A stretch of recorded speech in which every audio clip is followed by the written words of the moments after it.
তাহলে একের পর এক হত্যা করা হলো, আশপাশের লোক জানলো না। এই প্রশ্নগুলোর উত্তর যতক্ষণ না আমরা পাই ততক্ষণ পর্যন্ত এই নাটককে আমরা নাটক বলবো বলবো বলবো। রংপুরে একই পরিবারের 4 জনকে নৃশংসভাবে হত্যার ঘটনায় রহস্যের জট যেন আরো ঘনীভূত হচ্ছে। পুলিশের দাবি একরকম, আর এলাকাবাসীর ও আটক 2 তরুণের পরিবারের দাবি আরেক রকম। প্রশ্ন উঠছে, ইয়াবা সেবনে বাধা দেয়াই কি সত্যি? মুহূর্তের মধ্যে মাত্র 2 জন মিলে একে একে 4 জনকে হত্যা করা সম্ভব, নাকি এর পেছনে রয়েছে আরো বড় কোনো রহস্য? রংপুর নগরের মাছুয়াপাড়া, একটি বাড়ি, একটি পরিবার, আর 4টি নিথর দেহ। রংপুর জেলা স্কুলের সাবেক শিক্ষক গণপতি চক্রবর্তী, তাঁর স্ত্রী এবং 2 সন্তানকে হত্যার ঘটনায় স্তব্ধ পুরো দেশ।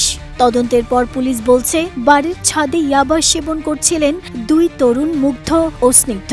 সাবেক শিক্ষক গণপতি চক্রবর্তী বিষয়টি দেখে ফেলেন এবং বাধা দেন। এরপর তাকে হত্যা করা হয়। পরে পরিবারের অন্য সদস্যরা ঘটনাটি জানতে পারলে বা দেখে ফেললে একে একে তাঁদেরকেও হত্যা করা হয় বলে পুলিশের দাবি।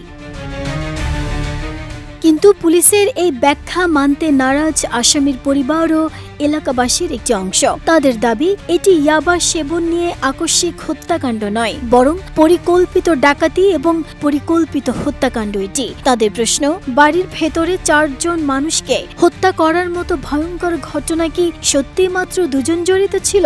এটা যদি আকস্মিক কোনো ঘটনা হয়, তাহলে বিদ্যুৎ আগে থেকেই কেন বিচ্ছিন্ন করা হয়েছিল ওই বাড়িতে? এটা পরিকল্পিত ঘটনা, ডাকাতি করতে এসেই হয়তো পরিবারের সবাইকে হত্যা করা হয়েছে। পুরো ঘটনার সুষ্ঠু তদন্ত দরকার।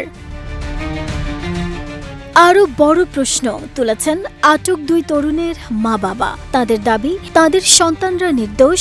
যদি তারা অপরাধী হয়, আইন অনুযায়ী বিচার হোক, কিন্তু নিরপেক্ষ তদন্ত ছাড়া কাউকে দায়ী করা ঠিক হবে না। তাদের প্রশ্ন, মাত্র 2 জন তরুণ কিভাবে একাই 4 জন মানুষকে হত্যা করলো, আর আশেপাশের মানুষ কিছুই টের পেল না? আটক 2 তরুণের পরিবারের এমন দাবির খবর বিভিন্ন গণমাধ্যমে উঠে এসেছে। তারা পুলিশের তদন্ত ও আটক ব্যক্তিদের বিরুদ্ধে অভিযোগের প্রমাণ নিয়েও প্রশ্ন তুলছে। কিভাবে বলবো যে বাচ্চাটা, আমার বাচ্চাটা তো কোনোদিন এরকম পথেই ছিল না, সে তো নেশাগ্রস্ত ছিল না।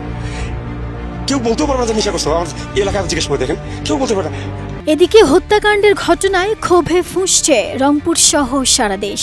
সামাজিক মাধ্যম থেকে শুরু করে শিক্ষার্থী ও স্থানীয়রা সুষ্ঠু তদন্ত এবং প্রকৃত অপরাধীদের গ্রেফতারের দাবি জানিয়েছেন। পুলিশের দেয়া ঘটনার বর্ণনা এবং একই শার্ট পুলিশ ও আসামির গায়ে থাকার কারণেও জনমনে তৈরি হয়েছে নানা প্রশ্ন।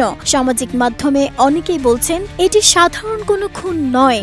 ইয়াবার জন্য মাত্র 2 তরুণ মিলে এত বড় হত্যাকাণ্ড ঘটাতে পারবে না। এর পেছনে রয়েছে বড় কোনো রহস্য, বড় কোনো পরিকল্পনা। হয়তো বাড়ি নির্মাণ করতে চাঁদা না দেয় ও স্বর্ণের লোভে ডাকাতি করতে এসে ডাকাতরা এই হত্যাকাণ্ডটি ঘটিয়েছে।